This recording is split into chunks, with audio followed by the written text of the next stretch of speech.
What's up, everybody? Welcome into the Next Pats podcast. I'm Phil Perry. Lots to get to here today. We just witnessed day 8 of Patriots training camp, a very slow day, just a walk through, nice little cloud cover, a bit of a breather for everybody involved after 3 long, hot days of training camp practice. Today on the podcast, we want to get to Drake Maye and the progress that he's showing, taking care of the football, but also still being true to himself and the gunslinger that I think he is. We're also going to track where Kyle Williams is, the third-round rookie out of Washington State at the moment, and where he fits in this receiving room. We're also going to have a great conversation with the great Morgan Moses going into his 12th year. What does he think in terms of what's necessary for him at this stage as a veteran and what he has to do to get ready for the upcoming season?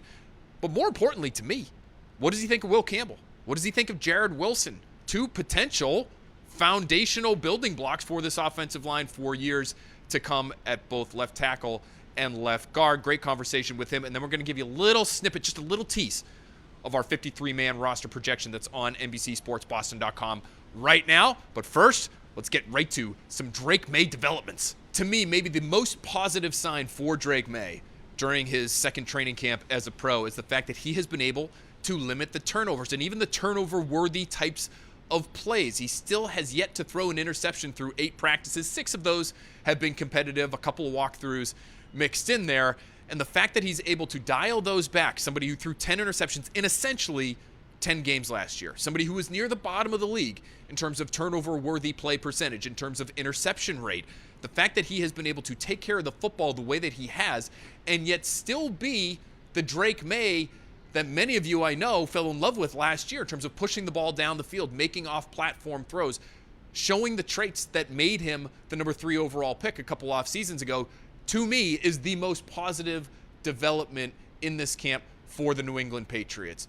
No picks. Josh McDaniels has to love that, and yet you're still seeing the bomb down the sideline to Kyle Williams, very reminiscent of a Kayshon Boutte touchdown right before halftime against the Houston Texans last year, if you recall that one. An off-platform, off 1 foot, on the move, 45-ish yard throw down the field to Pop Douglas in a scramble drill situation for a touchdown last weekend since we last spoke to you on the Next Pats podcast. Those are the types of plays that could allow this offense to be even more explosive than it should be, just based on the types of weapons that they have. That, to me, is takeaway number 1 to this point through 8 days of training camp for the New England Patriots. I mentioned Kyle Williams. The fact that Drake Maye is trusting players like Kyle Williams, a new receiver, like Stephon Diggs, people like Kayshon Boutte, who certainly had their ups and downs last year with Drake Maye.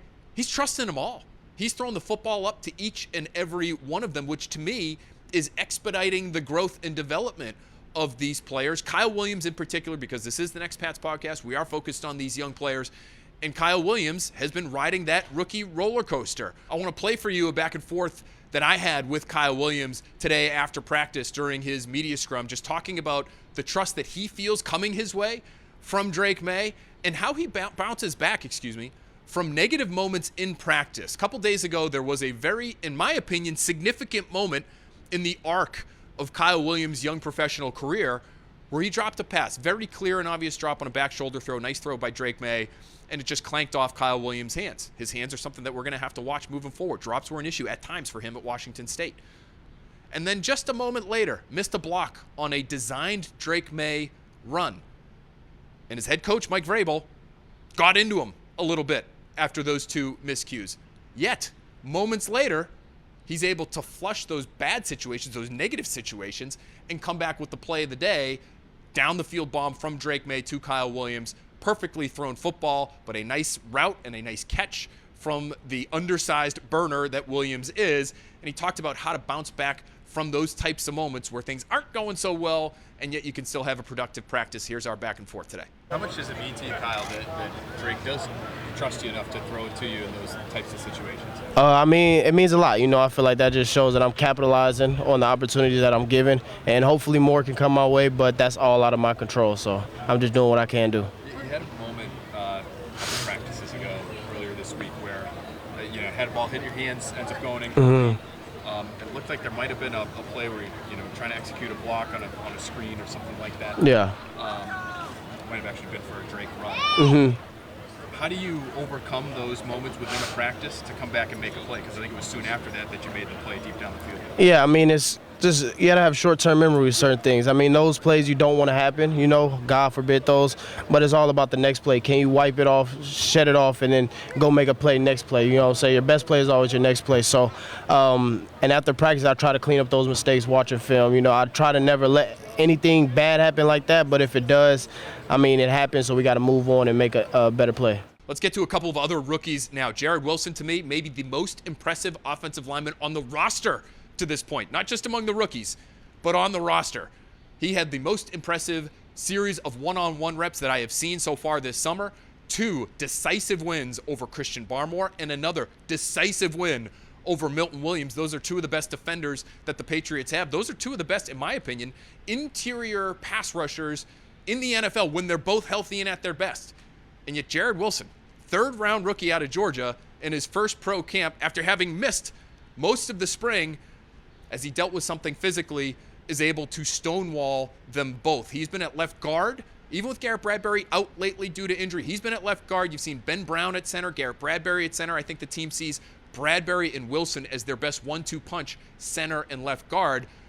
But Wilson's elevation up has bumped Cole Strange down. We'll see where he fits on this roster moving forward, but Wilson has been tremendous. Will Campbell, the results have been more mixed. Had a very good day 6, day 7, not as hot for him. Lost a one-on-one rep to Kaylavon Chason. Also lost to Kaylavon Chason twice in 11-on-11 periods, giving up quote-unquote sacks of Drake Maye. And so how Campbell handles inside moves, something that we're going to have to watch, and how he bounces back. We'll talk about Williams bouncing back from negative moments in practice.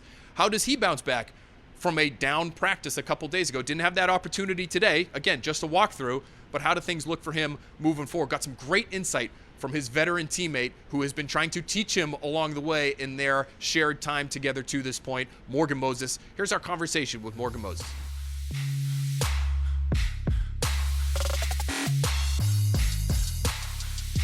All right, very happy now to have it with us on the Next Pats podcast, Morgan Moses. Morgan, first I want to ask you, how you feeling? We've seen you, sort of in and out of practice at times, but you're in your 12th year here. You're just sort of managing things so you're ready for the season. I'm feeling good, man. Obviously coming out here and competing with the guys and just being out here and just learning too, learning from each one of these guys and them learning from me. It's been fantastic, so I can't ask for anything more. If you do take somewhat of a down day or a half a practice, where you're sort of just taking a blow, how do you come up with that sort of plan?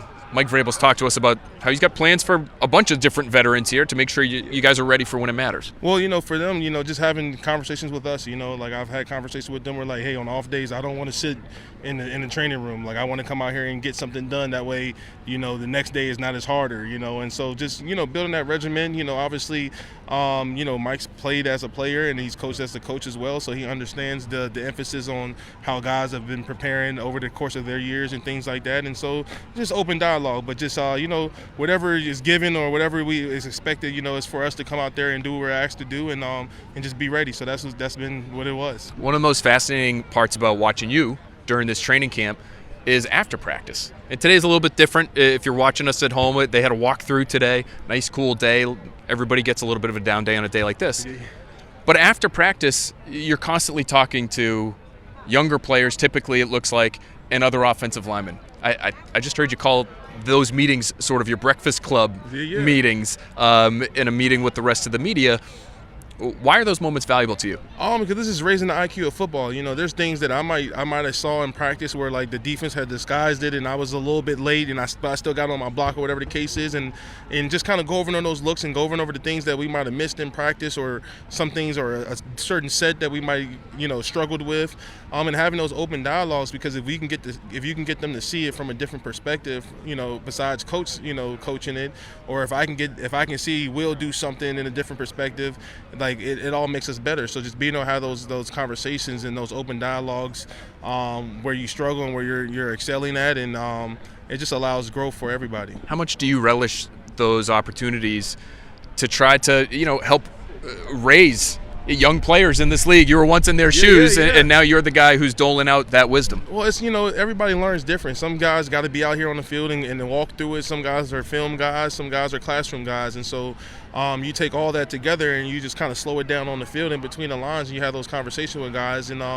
it just allows guys to be like, okay, all right, I understand it now. And that's just, we all want to get better. We're all creating this atmosphere, this legacy, and this standard in our room to be better. And so when you can get a couple of guys together and just talk football, man, it's helping everybody else out. You did mention that you obviously are working closely with Will. What has impressed you most about him in the time you've been with him? Something that maybe makes you say, okay, this kid's gonna have a chance here. The it factor, man. He has it. He's come out here and he's from day one. Competed his tail off, and obviously nobody doubted that in his mind that he would come out here and compete. But just when he has rough days, coming back into the classroom or sitting me aside and we're talking football and just understanding the things that because there might be something that he struggled with that I'm like, I'm struggling with the same thing, Will, and then we're able to kind of sit down and talk it out and figure out what's the best situation for it. And so being able to do that has been great for the evolution of the whole room, and just having great veterans like Brad Barry and Mike Owen there as well, that's played a lot of football. And Mike's been probably one of the most important pieces because he's been here when it's been great and he's been here when it's been down, and so he knows the expectations of the room. With Will, you mentioned not everybody's going to have a great day out here depending on what's going on. On day 7, hot practice, lot of one-on-ones. Looked like maybe he took it on the chin on a couple reps in the 11-on-11 period. What do you tell a guy like that? What's your reaction? What do you share with him if he does have a practice where he's maybe sort of looking at himself and saying, man, I wish that had gone better? That's just what practice is for, man. Practice make perfect, and we got a great defensive line that we go against every day, and they got a couple of edge rushers over there that give you different looks, and so we're getting hit from all angles. But the D line's done a great job of sitting us down too, and just kind of like, hey, these are your tendencies, these are the things that we see, and when you can have those open dialogue, it raises the IQ and it allows you to be a better football player because you know what the guy across from you is expecting and what he's looking at, and when you can have those conversations, those are surreal conversations, because there's some things that you might be doing that you might not think you're doing, and to have a guy across from you that's willing to share those those little tips is definitely needed. When you have a couple of young players like you do in Will and Jared Wilson, who's had what looks like a pretty strong camp, and Jared lately has been at left guard and Will's at left tackle, should the fans at home, Morgan, have any sort of concern where you have two very young players playing alongside each other on the offensive line, which obviously, one of the most difficult spots on the field? No, not at all, man. If those guys get those jobs, they deserve it. They work their tails off to be able to be in the opportunity to seize those positions. So, Jared's played a lot of football over the last couple of 7 days, and he's done well, man. He's done well transitioning from center and guard, and so that's what you want from a young guy is to come out there, and it's not going to be perfect because some of the veteran guys, we're not perfect, but that's the part of practice is learning from your mistakes and growing from them. Last thing I wanted to ask you, this is the Next Pats podcast. We're always trying to sort of project out and figure out what's coming next for this team. So when I ask you sort of big picture about this Patriots offense for 2025, what's the one word you would use to describe what you think we'll see this season? It's hard to say, man, because there's so many things that we're working towards, and right now at day 7, you said we're not even close to being a finished product. But the key is to just taking steps every day to be better than what we are yesterday, and then obviously having Drake in there comfortable and learning the terminology and making sure everybody, all 11 players, are operating the way they need to. There's a lot of jobs that are open. Even the jobs that seem like that are closed are open as well. So everybody's out here battling, and it's creating good, healthy competition. That's what you want, because at the evolution, when we cut down to the 53-man roster, there's going to be some hard choices, but there's going to be some choices where this guy deserves to play football, and so you're seeing that now with pads going on and guys showing up and guys popping off the tape and looking good, and that's what you want. Talking to an offensive lineman, I'm assuming you're going to want to run the football. Is that something you think we'll see a lot of this coming season with Josh McDaniels at the helm? And you've got some guys up front, between yourself, Mike Owenu, Will Campbell's a big guy. Like, you guys have some mass there. It feels like you should be able to, lean on some people, create some space that way. That's the key. You always want to run the football, man. The game has never changed since football was created, man. It's always run in the trenches, offense and D-line, and we have a great, offense and D-line to be able to go against every day to challenge those things. So, obviously we want to run the ball, but we want to be balanced as well. We want to be able to do things that we know we can specialize in, and that starts with Josh, handling the play calling, and Drake leading us out there, and getting us all on the same court. So it's been fun the last couple of days, and we're just going to keep on improving. Morgan Moses bringing the wisdom, but also the physicality for the Patriots offensive line here in training camp. Thanks so much for being with us. No problem, man. Thank you. Yes, sir. Great stuff there from Morgan Moses. Really appreciate his time. I just wanted to share with you before we part just a brief snippet of our 53-man roster projection. Again, that's on NBCSportsBoston.com right now. Go check that thing out. You can see who we have making the roster, at least as of right now, from all different position groups. But I want to focus on receiver because there was one bit of news that came out of the walkthrough today, and it was that Matt Collins returned off of PUP. You've heard me say it on this podcast before. He will be on the roster, like it or not. They paid him over $3 million in fully guaranteed money this past offseason. He's going to be on the team. And to me, based on how he was used today, where he's out there with Drake Maye, alongside Steph Diggs, alongside Pop Douglas, he's going to be part of the plan offensively. Now, what does that mean for others that are a little bit lower on the depth chart? To me, Javon Baker, still an uphill battle to try and make this roster. I don't foresee that happening. Same deal for Jalen Polk, even though he's a second-round pick. Too much ground to make up, in my opinion. How about Kendrick Bourne? That, to me, is the one interesting name who did not make my 53-man roster projection, and it's because when you add it all up and you look at Diggs and you look at Douglas and you look at Booty, those to me have been the top three. Then you look at Kyle Williams and Mac Hollins. That's a group of five right there that you could go into a game with and feel comfortable, in my opinion. If Kendrick Bourne is to make the roster, he would be, in my opinion, he'd be their sixth. And to be a sixth receiver in the NFL and not play a lick of special teams, which is essentially what Kendrick Bourne would be, is very rare. And so right now I have him on the outside looking in. Of course, that could change. I have a couple of names on this 53-man projection that might have you scratching your head. There's some depth at edge, young players, first and second year guys, that maybe you've never heard of before, and that's okay. And maybe you'd prefer to see Kendrick Bourne on the roster over players like that, and maybe Mike Vrabel would too. Maybe Josh McDaniels would too. But as things stand right now, I don't foresee how Kendrick Bourne is going to make a significant impact on this offense by being on this roster, just based on the names that are ahead of him and the healthy players that are ahead of him seemingly on the depth chart. He's been working with the reserves throughout. I can't tell you the last time I saw Drake Maye throw a pass, a competitive pass, to Kendrick Bourne in a team setting. So just something to keep an eye on. Of course, injuries happen.